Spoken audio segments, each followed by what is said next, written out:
Because as long as they begin to believe this nonsense, that in Lebanon, that's where terrorism, that's where Arab anger grew. Arab anger grew long before the Israelis went into Lebanon. And if you're speaking about Arab anger, what about Jewish anger? They massacred Jewish students, Jewish children in Malot, in Nahariya, in Beit Shan, in Aviv, long before we went to Lebanon. If anything, the incredible patience of Israel, which I consider to be insane.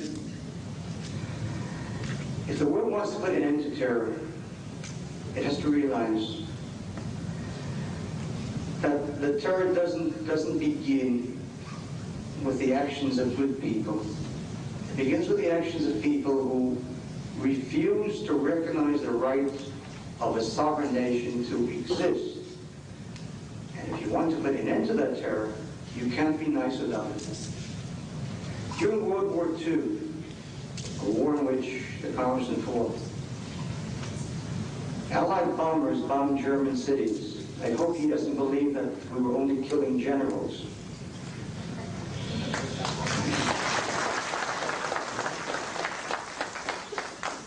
I presume that he didn't picket the White House for bombing Berlin and Munich. War is a terrible thing, and sometimes it's terribly necessary. When you're dealing with evil people who plunge the world into a nightmare of horror. And that's why the Bible says there was a time for war and a time for peace, but there is a time, sadly, for war. The international community has to declare war on terror. War on terror. A Gaddafi has got to learn that if he will not let others live, he will not live. And if that is not a happy thing, let me tell you, people who live in the Middle West or the Far West don't understand the Middle East.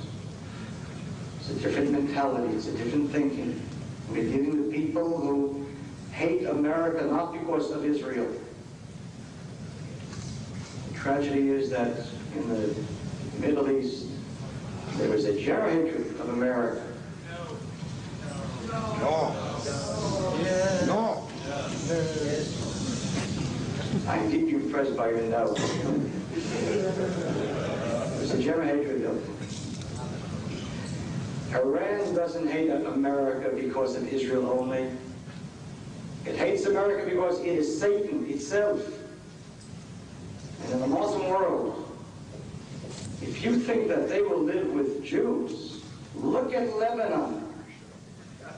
Who today is killing Muslims in Lebanon, and who is killing Christians in Lebanon? You expect me to believe you and your clients? Arabs not only won't live with Jews, they don't live with themselves. Sunnis and Shiites and Jews and Christians. My God, the Israelis haven't murdered 1/1000th of the Arabs in Lebanon that the Arabs have murdered in Lebanon.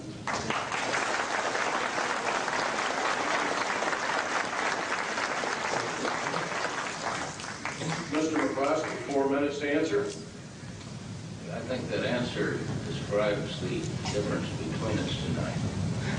I don't believe that you answer hatred with more hatred. I think that if you preach hatred, the Arabs hate Jews, the Jews hate Arabs, we're going to prolong this into eternity. I've been in the Middle East, I think, on 5 occasions, and on each of those occasions, I have found Arabs who want to live in peace with Israel, and Israelis who want to live in peace with the Arab world. I think peoples, like individuals, are probably in a constant battle for their good side and their bad side. We're all capable of kindness. We're all capable of cruelty and vengeance. And I think to preach that Arabs as a race hate Jews as a race is dead wrong. They're both Semitic. If there's anybody who ought to understand hatred, it's that we Irish. We've been killing each other in Northern Ireland for 300 years because one was Catholic and one was Protestant. It's crazy to go on doing this.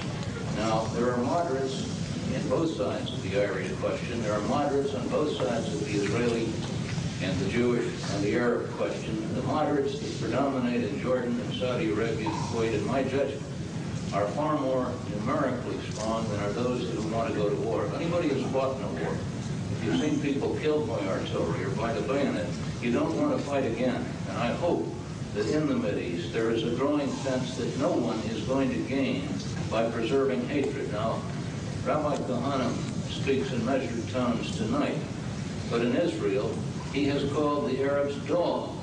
Now, if you're called a dog, you're going to hate the person that calls you or treats you like a dog, and that is going to exacerbate the situation. In Israel, the moderate Israelis who would trade land for peace view the Kahane philosophy as more dangerous to Israel than to the Arab world, because he is in effect saying the only Israel we can have is an Israel for Jews alone, and no other party, no other non-Jew should marry a Jew, no other non-Jew should live in Jerusalem. Those are the same things that Hitler taught against the Jews. And if we preserve the right of the Jews, as he would argue, to do that which Hitler did to them, we merely prolong and we cause a recurring cycle of violence.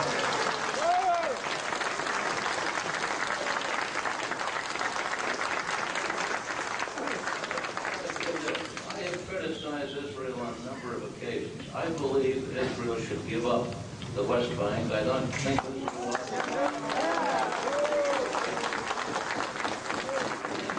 ought to abide by the UN resolutions. It was the UN that brought Israel into existence in occupied territories. It was the UN that said no nation shall ever increase its territory by force. I think Israel ought to abide by that. But those demands of Israel, to criticize, as Meir Kahane has, the trend of Jewish liberalism, the finest essence in American thinking in many ways has been contributed by the Jewish community and Jewish liberalism. Now, I find in his writings as he comes to San Francisco, his great